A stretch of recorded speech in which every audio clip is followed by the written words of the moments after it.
of an Australian soldier threatening a young child with a knife. Of an Australian soldier killing a child, then satirical pictures of our Prime Minister. What the heck is the Chinese government playing at here? Okay. So first of all, it's not a fabricated image. It's a political cartoon. I mean, you can see from the image itself, the Australian soldier and the child, they were standing on a puzzle board made from the Afghan flag.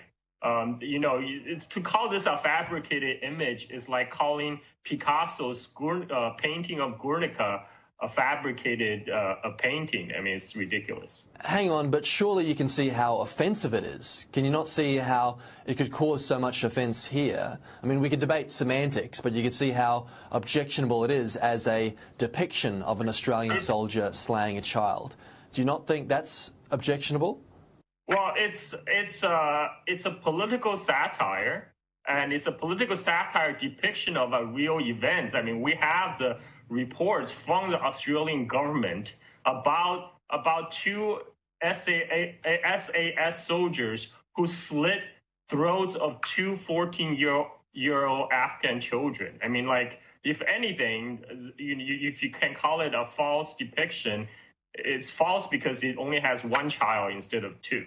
So you don't see how insulting this is, particularly coming from a government official posting this sort of stuff. Surely you can be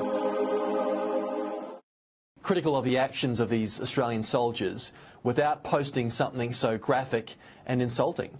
So, I mean, are we really going to pearl clutching about a Chinese foreign ministry official tweeting essentially an internet meme, right? And not be outraged about the actual atrocity that happened in Afghanistan, which is two Afghan Special Force soldiers slitting throats of two Afghan children, minor. They're 14-year-old. I think they can qualify as children.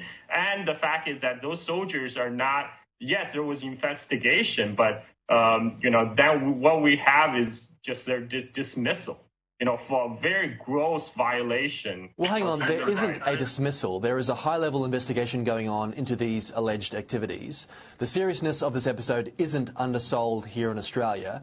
I'd challenge your characterisation of this tweet as just being a meme as well. I mean, this is something very serious, and it's something that's very graphic, being posted by not a nobody in China, but someone who represents the Chinese government.